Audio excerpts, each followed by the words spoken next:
Anthony Kiedis was a no-show.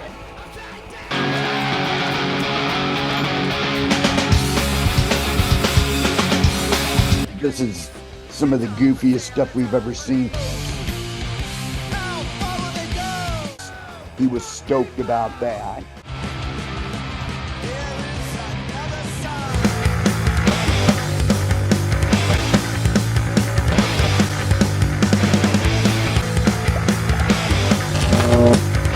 É isso mesmo, meus amigos. Essa entrevista que você vai ver aqui é exclusiva. Você não verá em site especializado nenhum, em canal especializado nenhum, em revista especializada nenhuma.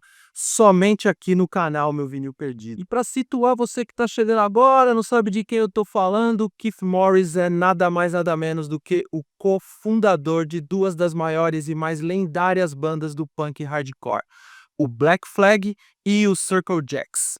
E também é fundador da banda Off. E você também deve estar se perguntando como é que essa entrevista chegou aqui no canal Meu Vinil Perdido, como é que o Anderson conseguiu essa entrevista. Eu preciso agradecer a um dos inscritos aqui do canal, o nosso amigo Marco Lima. O Marco Lima, brother, ele mora em Santos, trabalha no Porto de Santos e fez essa entrevista com o Keith em 2023. O Marco Lima, meu irmão, não é um jornalista, ele é um fã que teve a sorte, brother, de criar uma amizade com o Keith Morris e em 2023, dezembro de 2023, quando o Keith estava fazendo uma visita com o Off para o trabalho, né, do disco na época, né, de lançamento do disco Free LSD, ele teve aí a oportunidade de fazer essa entrevista com o Keith. Acontece que o Marco não tem canal, não tem site especializado, como eu disse, ele é um fã que teve a sorte de se tornar amigo do Keith. E ficou com essa entrevista parada lá há mais de um ano e escolheu aqui o canal Meu Vinil Perdido para poder divulgar essa preciosidade, esse tesouro que estava escondido, engavetado, mas que agora vai chegar até vocês. Só para você ter um gostinho aí, ó, o Keith conta nessa entrevista a incrível história do dia que ele substituiu Anthony Kiedis no Red Hot Chilli Peppers em um show nos anos 80 em que o Anthony simplesmente desapareceu. Ele conta também, mano, como que foi ali a formação, aquela transição da banda Panic até se transformar em Black Flag, quando ele mudou também de função dentro da banda, deixando a bateria para se tornar um vocalista. Ele conta também das suas apresentações ali em 2023 aqui no Brasil e também conta ali como foi feito em 2023, conta do recém-trabalho feito na época, o Free LSD pela banda Off, e também, né, a questão do filme que foi feito junto com o disco. Mas a gente facilitou a sua vida também, meu amigo. Colocamos essa entrevista em capítulos, caso você queira ir ver partes dessa entrevista, não queira ver ela toda. Acho que você vai perder se não ver ela toda, né? Mas tá em capítulos para facilitar a vida de vocês, tá bom? E não posso deixar de pedir para antes de você começar a assistir essa entrevista aí, se inscrever aqui no canal, tá bom? Deixa seu like, compartilha geral com a galera que você sabe que gosta da cena punk hardcore do Keith, beleza? Se inscreve aí, deixa seu like que você ajuda muito o canal. Bom, meus amigos, chega de blá blá blá, segura esse petardo aí.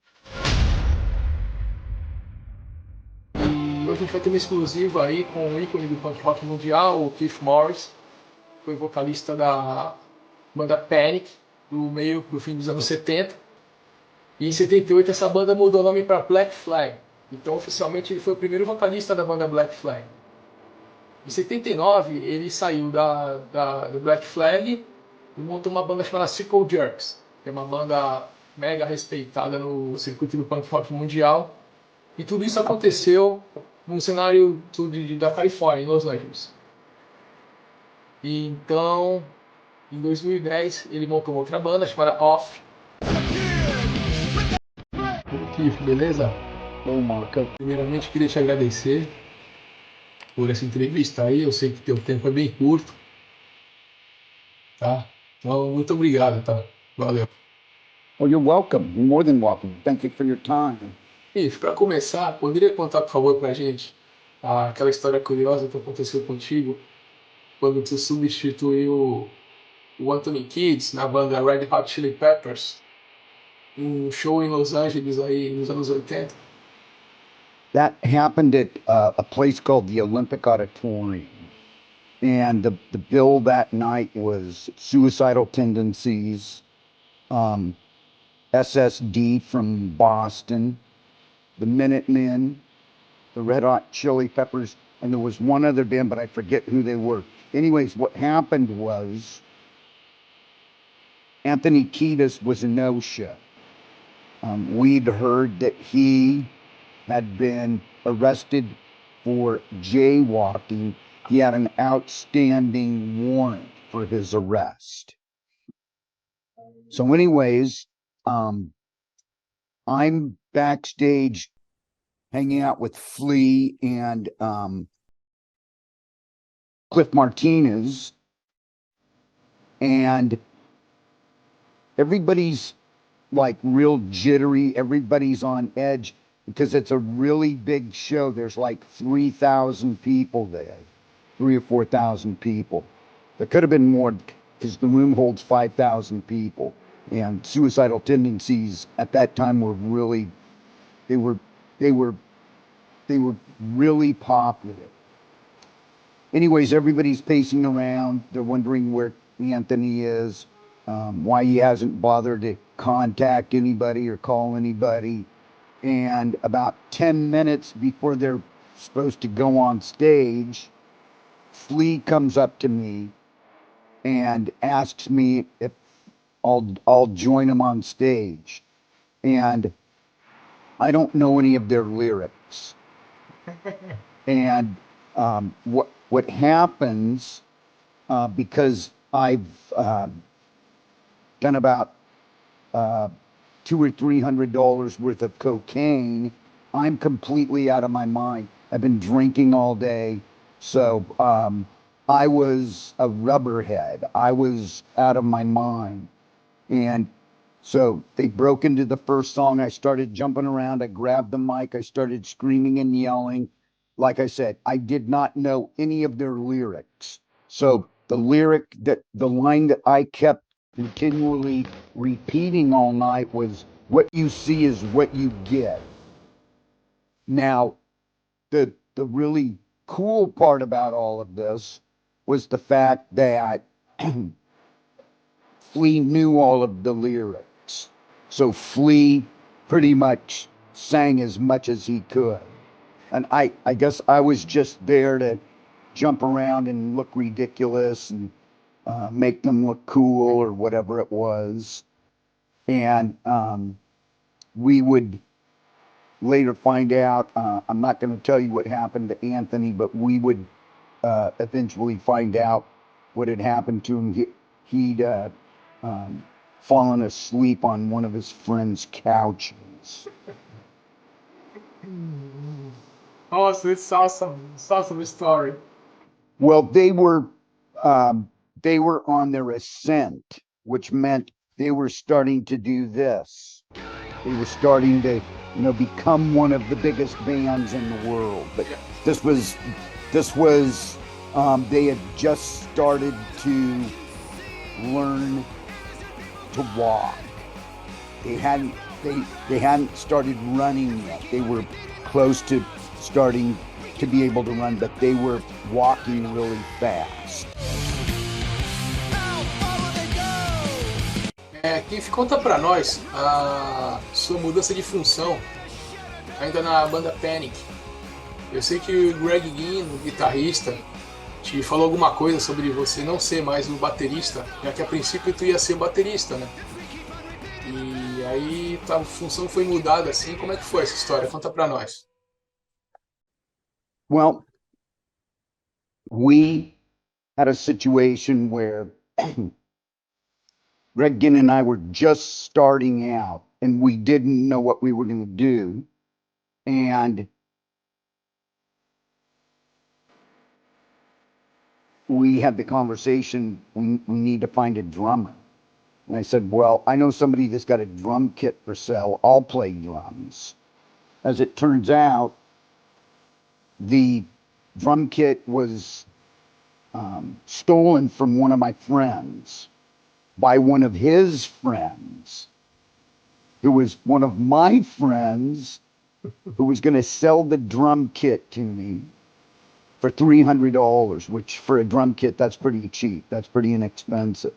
Anyways, I realized that if I were to buy this drum kit, I would get beaten up in one part of town and dragged all the way to the other point of town and get beaten up again. So I didn't have a drum kit. And what happened was on a Saturday, we were all hanging out at the SST office, and Search and Destroy comes on the radio. Iggy and the Stooges, Search and Destroy. James Williamson, one of the greatest rock guitar players of all time. That starts blasting out of the speaker, and I jump up on one of the desks, and I do like a triple flip off the desk and land on the couch that's sitting in the middle of the office.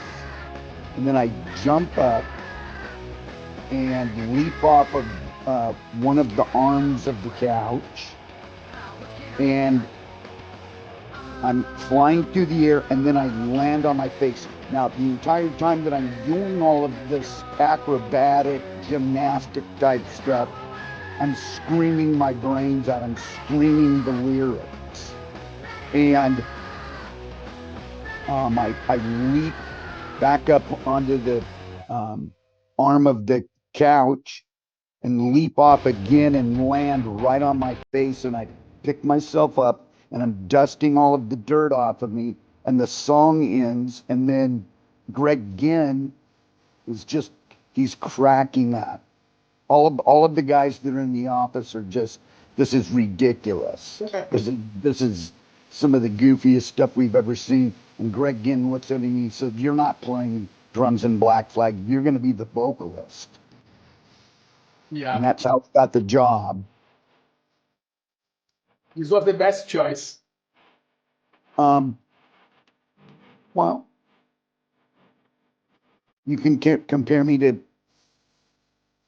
Henry Rollins. You can compare me to Des Cadena. You can compare me to Ron Reyes. And the way that it works is Ron Reyes is better than Des Cadena. Who's better than Henry?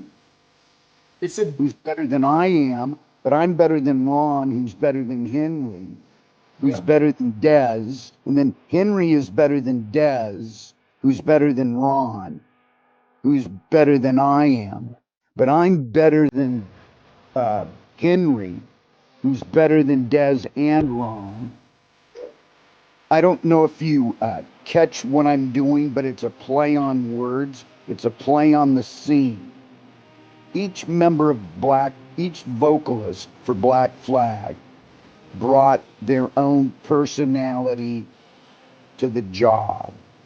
And, everybody seems to think that Henry Rollins is the best vocalist because he was on the majority of the albums. He was the one that toured with them. So a lot of people have the opportunity to see him and hear him. Yeah. So consequently, that makes him their favorite vocalist. Now, people constantly argue and bicker and go back and forth as to who's the best, but to me, each guy was as good as the guy that was before him. Yeah, I agree. After him. Então, dando um pulo na linha do tempo, em 2010 tu criou a banda Off, que agora está no terceiro álbum, né, o Free LSD. E para celebrar o lançamento desse álbum, vocês estão fazendo uma tour mundial. E vocês vão tocar aqui no Brasil em dezembro, no festival Primavera Sound. E vocês tocaram aqui a última vez em 2013. Queria saber se vocês lembram, se tu lembra dessa tour que aconteceu de curioso. We played Porto Alegre, was it? Or Curitiba? São Paulo. Well, we played Sao Paulo. Those guys, when we got through and it was time to head back to the hotel, it was just a massive party everywhere. And one of the guys discovered a new drink, so he was completely out of his mind because he'd had like 6 or 7 of these drinks, like a street drink. There were vendors set up in the street, people everywhere. I don't party. I used to. I'm 68 years old. I'm too old to be doing that. I did enough of that when I was younger. So I still have fun, but I don't have fun like the other guys do. One of the guys managed to find some Hollywood happy powder. He was stoked about that. One of the guys has the ability to have a couple of drinks, have a couple of beers, and cut it off. He knows, I can only go so far. And rather than completely destroy my brain, I'm going to just teetotal. And what that means is, like I said, he has the ability to have a couple of drinks and leave it at that. So the club was great. We worked with a couple of guys. We worked with a couple of guys from Spain. Our road manager and sound guy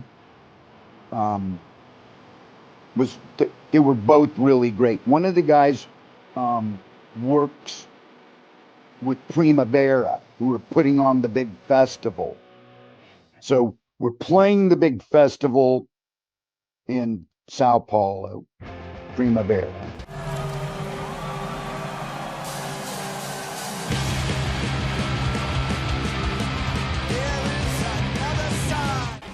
Eu queria que tu fizesse um paralelo entre o antigo off e o atual, porque houve uma troca de baixista, né? Eu queria saber qual a tua opinião a respeito. The original lineup, we hit a wall. We were recording and something happened that wasn't supposed to happen, and Dimitri basically said he didn't want to do this anymore. And I had to figure out a way to keep the band from breaking up. So I had to fire one of the guys. And because I fired one of the guys, one of the other guys quit because of that. He didn't think it was fair. We were supposed to have this conversation as to why everything was so messed up. And in the meantime, Dimitri's telling me that he's not going to do it anymore. And it's just like, I don't have time to wait around to have a conversation as to why I fired who I fired and explaining that to the other guy who quit. Well, what happened was we'd written all of these songs. We'd recorded them with Del Crover from the Melvins. And then we recorded them with Mario Rubalcaba, who was the original drummer in Off, who was playing in Earthless and Rocket from the Crypt. And so the scheduling started to get weird. Dimitri was just, I think Dimitri just felt that it had run its course, and he was tired of having our schedule dictated to us by the other guys in the band. I had to do something to make this right. So I went to Dimitri and I said, look, we've got to find a new bass player. We've got to find a new drummer. And in the process, Dimitri talked with Autry, who had been the bass player in a band called And You Will Know Us by the Trail of the Dead. And Autry didn't even have to think about it. When Dimitri asked him to play with us, he said, you're my favorite band. Why would I not want to play with you guys? So now we have a drummer. We have a bass player. We had been playing with a drummer, a guy named Brian, who played in a band called Retox, who was Justin from the Locusts' other hardcore band. And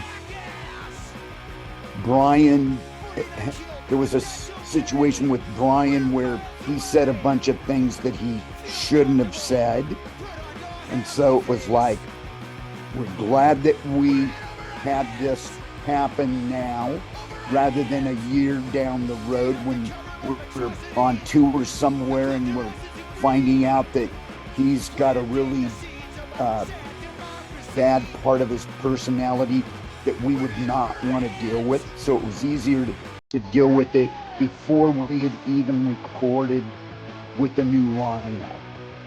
Como é que veio a ideia de fazer o álbum conceitual, esse álbum conceitual junto com o filme, o filme Free LSD?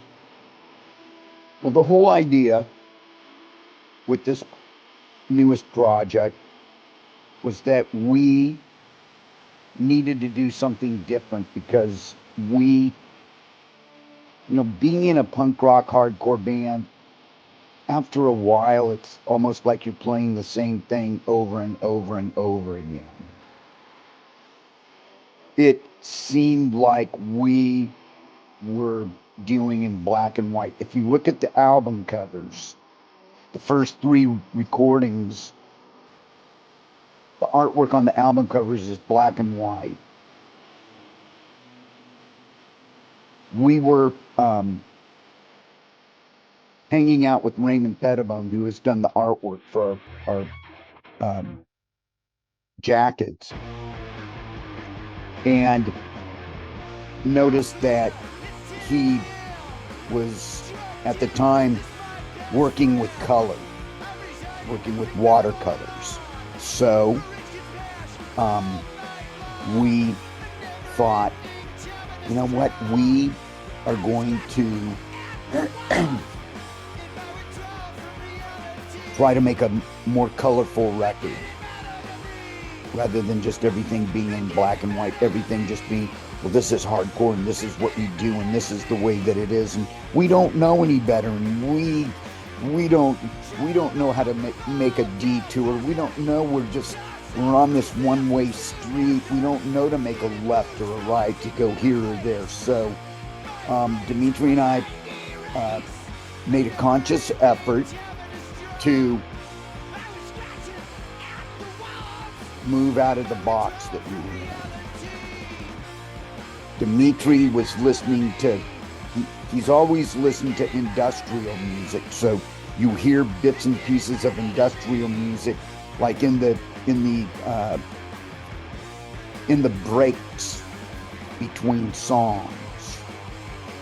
All of these different pedals, all of these different effects.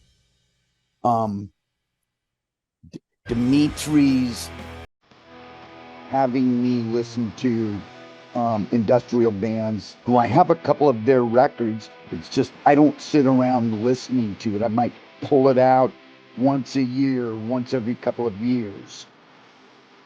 So we were listening to Eisenzehnte Neubauten. We were listening to Throbbing Gristle. I have a couple of their records. I'm familiar with Throbbing Gristle. I love Throbbing Gristle. But he made us dive deeper into it. We listened to a band called Hunting Lodge, who is our friend Scott, who happens to be one of Dimitri's neighbors out in Claremont. So while we're creating these songs, we're listening to this different music, and we're making friends with people that live out in his community. And one of the guys is Henry, who goes by the name, his stage name is Enid Snarb, who plays in a band called Amps for Christ, if you can even call it a band. He's just a really, really great guitar player. And he was telling us of all of these different groups and all of these different individuals that were making recordings. And so we have bits and pieces of this industrial stuff going on, this electronic stuff going on. But Enid Snarb also told us we asked him, so what's your favorite record? What would be a great record for us to listen to for like a different kind of influence? And he turned us on to a Ravi Shankar record that when George Harrison first went to India, he was doing his soul searching. He went to see the guru, the Maharishi, I forget what his name is, but in his travels in India, one of the first guys he met was Ravi Shankar. And so George Harrison was interested in sitar, which starts showing up on Beatles albums after he comes back from India. So we're listening to this Indian orchestra that's led by Ravi Shankar. And I love that music. I love sitar. And in our conversations between Dimitri and I, he said, so why don't you name an album that you would, a recording that you would want to use as a starting point, or what are you highly influenced by, or what is your favorite record? And I don't really have a favorite record, but I said the Beatles' Sgt. Pepper's Lonely Hearts Club Band. And so you can hear just slight traces of that on Free LSD. Dimitri said, you know, Keith, you're always socially aware, you're politically conscious, you're always writing about, you know, your lyrics always contain something about us versus them, or the Republicans versus the Democrats, or all of that type of stuff. And he said, we are going to need to go to some different places. And so while we're sitting there, Dimitri tells me, you know, you've already written probably half of the lyrics for the album without knowing that you've written the lyrics. And I said, well, how so? And he said, you have a podcast. I was doing a podcast with my friend Pete Weiss, who's my neighbor. Pete was the drummer in a band called Thelonious Monster. One of the guys that's sitting at the table next to Pete says, you know, you and Keith, you have this really cool rapport. Our podcast basically was based on conspiracy theories. We start going back to the CIA. We did 50 episodes. So that's 50 conspiracy theories that we went into. So anyways, getting back to the lyrics and getting back to the album and how Dimitri and I created what we created. E Keith, a respeito do filme, a gente teve uma estreia no Slam Dance Festival no início do ano, com a participação do Jack Black, do David O, do Jesus Lizard, dos Anders Sloss, do Circle Jerks, do J.D. Pellegro, do Dead Kennedys, nosso saudoso J.D. Pellegro. Queria saber qual a intenção de vocês com relação a esse material. Vocês vão lançar esse filme em formato DVD, Blu-ray, streaming? Qual que é qual o plano de vocês para esse filme? Well, the movie needs a couple more things done to it. It's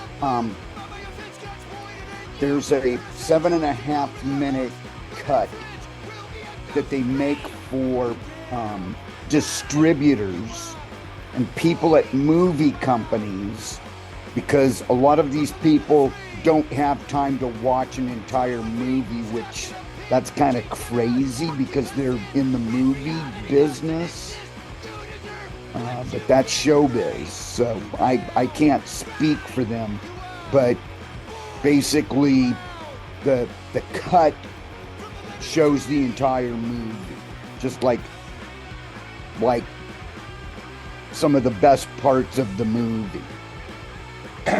Just so that the people that are shopping it have an idea as to what they've got in their hands. And the way that these people work, once somebody says they want it, and the lawyers do all of the lawyering and bickering and the going back and forth.